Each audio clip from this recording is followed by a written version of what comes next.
Motherboard থেকে extension কাটতে গেলে অথবা হিট দিয়ে তুলতে গেলে অনেক সময় মাদারবোর্ডের লাইন কেটে যায়, ছিঁড়ে যায়। অনেক সময় মাদারবোর্ড ফুলে ফুলে যাওয়ার কারণে মাদারবোর্ডটা ডেড হয়। আর অতিরিক্ত হিট দেওয়ার পরেও আপনার এক্সটেনশন ওঠানো যায় না।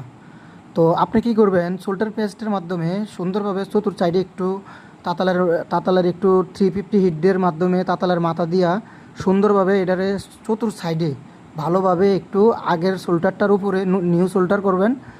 করার ফলে কি হবে, আপনি যখন হিট দিবেন কম হিটের মাধ্যমে আপনি সেফলি এটা তুলে নিতে পারবেন। তবে হ্যান্ড স্কিল ভালো হলে আপনি যে কোনো স্টেনসিলে হিট দিয়ে তুলে কাজ করে আবার স্টেনসিল জায়গার মধ্যে সেফলি আবার বসাইয়ে দিতে পারবেন। তো স্টিল শিল যদি আপনি কেটে ফেলেন অথবা ছিঁড়ে ফেলেন অথবা তুলে ফেলেন, তখন মাদারবোর্ডের একটা সাপোর্টিং কমে যায়। সাপোর্টিং যেমন আপনি সিপিউর মধ্যে যখন হিট দিয়ে কাজ করতে যাবেন, তখন অপর পার্টের মধ্যে আপনার মাদারবোর্ডটা দুর্বল হয়ে যায়। যখন আপনার এটার একটা ফাউন্ডেশন বলতে পারেন, স্টিল শিলগুলো একটা ফাউন্ডেশন মাদারবোর্ডের জন্য। মাদারবোর্ড বডির সাথে শর্ট হয় না। মাদারবোর্ডের মধ্যে আপনি যত কাজ টাজ করতে যাবেন মাদারবোর্ডে আঘাত লাগে না। হিট দিতে গেলে মাদারবোর্ডের অতিরিক্ত হিটে অনেক সময় মাদারবোর্ড সেফ থাকে স্টিল শিলের কারণে।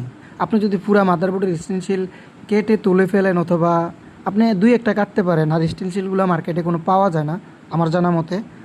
তো আমি আজকে আপনাদের মাঝে এই জন্য ভিডিওটা নিয়ে আসলাম।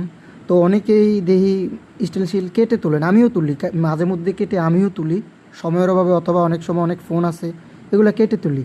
তবে কিছু কিছু ফোন আছে আপনি কেটে তোলা লাগতো না, আর যদি নিয়মিত আপনি কাজগুলো করেন, কারণ প্র্যাকটিস হচ্ছে সবচেয়ে বড়। আপনি নিয়মিত যদি কাজগুলো করতে পারেন তাহলে স্টিল শিলগুলো সুন্দরভাবে সেফলি তুলতে পারবেন।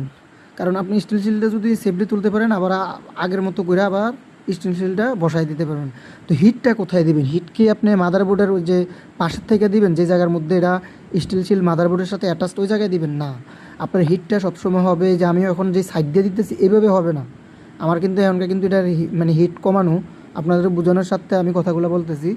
তো হিটটা হবে উপর থেকে, ঠিক আছে? উপর থেকে হিটটা দিবেন। উপর থেকে যদি হিট দেন তাহলে কি হবে, মাদারবোর্ডের মধ্যে অতিরিক্ত হিট যাবে না, আর আপনার যেই পরিমাণ হিটের দরকার স্টেনসিল শিল তোলার জন্য ওই পরিমাণ হিটে মাদারবোর্ডের মধ্যে চলে যাবে।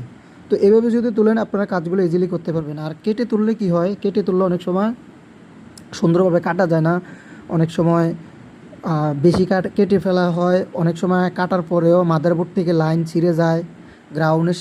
গ্রাউন্ডের নিচে অনেক সময় অনেক প্রয়োজনীয় লাইন থাকে, তখন মাদারবোর্ড ডেটে চলে যায়।